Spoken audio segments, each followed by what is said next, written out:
મિત્રો આપણે બેસનના પકોડા અને મરચાંની ચટણી તો બહુ ખાધી. આજે હું તમને બેસનના ઉપયોગ વગર પકોડા અને લીંબુના પાંદની ચટણી શેર કરું છું. હેલો ફ્રેન્ડ્સ, સુપર મેજિક રસોઈમાં મિત્રો હું આપનું સ્વાગત કરું છું. આજે હું ચણાના લોટના ઉપયોગ વગર જ આપણે ભજીયા બનાવશું. એ પણ એટલા ટેસ્ટી અને ક્રન્ચી બનશે. તો એન્ડ સુધી જોડાયેલા રહેજો અને ગમે તો લાઈક કરજો, શેર કરજો અને નવા મિત્રો સબસ્ક્રાઈબ કરવાનું તો બિલકુલ ના ભૂલતા. બાજુમાં રહેલ બેલ આઇકનને પણ પ્રેસ કરજો, જેથી કરીને લેટેસ્ટ વિડીયોની માહિતી મળતી રહે. અને આ બટનને પણ પ્રેસ કરજો એટલે અમુક પોઈન્ટ્સ મળતા રહે. તો મિત્રો આપણે હવે ચોમાસાની શરૂઆત થઈ જશે હમણાં, અને આપણે પકોડા કે એવું કાંઈ પણ વરસાદની ઋતુમાં બહુ આપણને અનુકૂળ આવે છે. તો આપણે ચણાના લોટના તો બહુ બનાવ્યા, પણ આજે હેલ્ધી અને ટેસ્ટી એવા આપણે ચણાના લોટના ઉપયોગ વગર ભજીયા બનશે. તો એના માટે મેં આ 1 કપ જેવી મગની મોગર દાળ, એટલે કે ફોતરા વગરની કે છિલકા વગરની દાળ મેં 2 કલાક પહેલાં પલાળી છે. અને રૂટીન મસાલા લેશું, મીઠું લેશું, તેલ લેશું, આદું છે, મરચાં છે. જો તમે લસણ કાંદા કાંઈ ખાવું વાપરતા હો તો તમે નાખી શકો છો. આમાં ઝાઝા કોઈ ઇન્ગ્રેડિયન્ટ છે નહીં. તો આ જે 2 કલાક પહેલાં દાળ પલાળી છે ને, એનું બધું પાણી આપણે નિતારી નાખશું. આ રીતે પાણી નિતારી અને જરૂર પડે તો એ આપણે 1-2 ચમચી પાણી રાખ્યું છે અને એને પીસી લેશું એકદમ સરસ. હવે એમાં આપણે 1 ઇંચ આદુનો ટુકડો નાખી દેશું અને 2 થી 3 આપણે લીલા મરચાં નાખી દેશું. તમે તીખાશ ટેસ્ટ એકોર્ડિંગ કરી શકો છો. અને 2 થી 3 ચમચી જેવું આપણે પાણી નાખી દેશું એટલે આપણી દાળ એકદમ સરસ મિક્સરમાં પીસાઈ જાય. તો આપણી દાળ પણ જો એકદમ ફાઇન પેસ્ટ થઈ ગઈ છે, પલ્પ જેવી. તો એને એક બોલમાં આપણે લઈ લઈએ. આ રીતે જો આપણે બોલમાં કાઢી લીધું છે. હવે એમાં 1 ચમચી જેવું આપણે બેસન નાખશું અને ટેસ્ટ એકોર્ડિંગ અડધી ટીસ્પૂન જેવું મીઠું નાખી દેશું. મરીનો પાવડર નાખી દેશું અને આપણે હવે એમાં પિંચ જેટલી હળદર નાખશું, કેમ કે આપણે સોડાનો ઉપયોગ આમાં બિલકુલ નથી કરવાનો. અને અડધી ટીસ્પૂન જેટલું આપણે આખું જીરું નાખી દેશું અને હવે મિક્સ કરીને અને એકદમ સરસ આપણે આ મસાલો તૈયાર કરી લેશું. હવે આમાં આપણે બિલકુલ સોડાનો ઉપયોગ નથી કરતા. એ રીતે પણ આપણા હેલ્ધી જ અને ટેસ્ટી આપણા આ ભજીયા એટલે કે પકોડા બનશે. આ બાજુ આપણે તેલ પણ ગરમ કરવા મૂકી દીધું છે. એમાંથી 1 ચમચી ગરમ તેલને આપણે આ બેટરમાં નાખી દેશું એટલે એકદમ ક્રન્ચીનેસ આવે. તો આ બાજુ જો મેં આપણે મરચાંની સ્લીટ કરીને અને આવી રીતે ચિપ્સ કરી લીધી છે લાંબી લાંબી. તમને અનુકૂળ હોય એ પ્રમાણે તમે કરી શકો છો. અને એને મેં લીંબુ અને મીઠું નાખી અને 1 પાણીએ ધોઈ નાખ્યા છે. હવે આપણે આ મરચાંની સ્લીટ જે ચિપ્સ કરી છે ને, એને આપણે આ બેટરમાં બોરી અને ભજીયા એટલે કે પકોડા ઉતારી લેશું આ રીતે. મિત્રો તેલ આપણે મીડિયમ ફ્લેમ ઉપર અત્યારે રાખ્યું છે.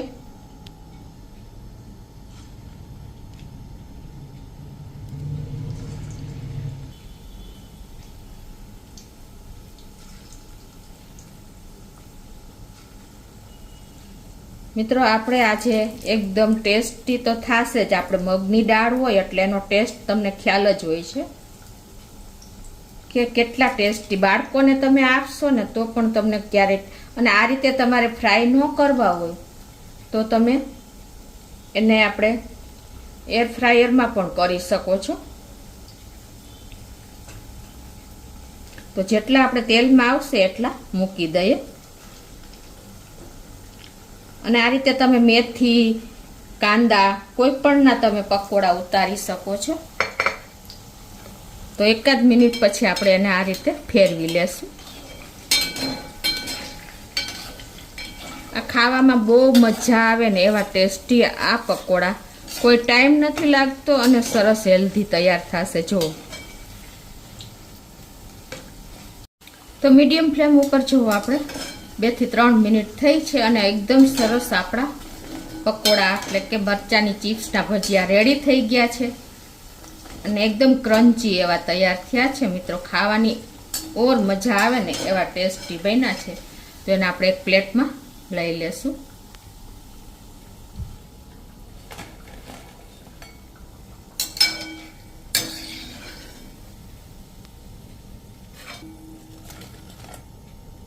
હવે મિત્રો આજે હું ભજીયા સાથે ખવાય ને એવી એકદમ ટેસ્ટી અને અલગ જ ચટણી તમારી સાથે શેર કરું છું.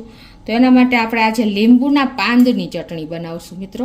તમે બીજી બધી ચટણી તો બહુ ખાધી હશે, પણ જો તમે આ રીતે લીંબુના પાંદની ચટણી એક વખત કરશો ને તો તમને એટલી જ ટેસ્ટી લાગશે. તો આ રીતે આપણે પાંદ એકદમ કૂણા એવા હોય ને એ ચૂંટી લેવાના છે અને એને આપણે આ રીતે મિક્સર જારમાં જ નાખી દેશું.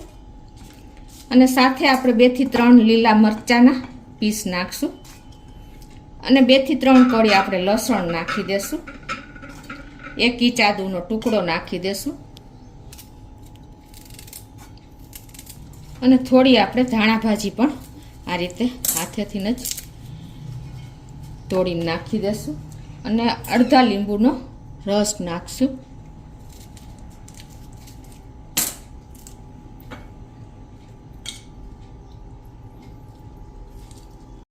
અને 1/4 ટીસ્પૂન આપણે આખું જીરું નાખી દઈશું. પિંચ જેટલી હિંગ અને પિંચ જેટલી હળદર, ટેસ્ટ એકોર્ડિંગ મીઠું અને આપણે અડધી ચમચી જેવી સાકર નાખી દઈશું.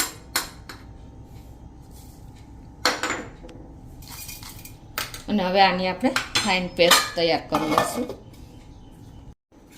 તો આ રીતે આપણે લીંબુના પાંદની ચટણી રેડી થઈ ગઈ છે. આ ચટણી એટલી ટેસ્ટી લાગે છે ને મિત્રો કે તમે એક વખત ટ્રાય કરજો. ચટાકેદાર આપણે આ ચટણી તૈયાર થાય છે. જો આમાં તમે બાઇન્ડિંગ તરીકે ડાળિયા છે કે સિંગદાણા છે કે કોઈ પણ તમારે ગાંઠિયા છે એ પણ તમને અનુકૂળ હોય તો નાખી શકો છો, તો પણ એટલો જ સરસ ટેસ્ટ આવે છે. અને થોડીક તમે આને આપણે અત્યારે ભજીયા સાથે લેવી છે એટલે મેં પાતળી કરી છે.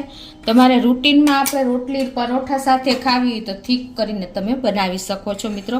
અને એ જ રીતે આપણે જે આ ચણાના લોટના ઉપયોગ વગર જે આપણે મગની છડી દાળના આપણે પકોડા એટલે કે મરચાંની ચિપ્સના ભજીયા બનાવ્યા છે ને એ જ રીતે તમે આપણે ધાણા ભાજી છે, પછી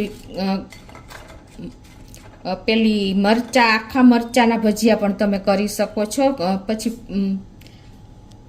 એ જ રીતે મેથી છે, કાંદા છે, કોઈ પણ તમે આ રીતે ભજીયા તૈયાર કરી શકો છો. બટેટાવાળા પણ તમે આ જ રીતે તૈયાર કરી શકો છો મિત્રો.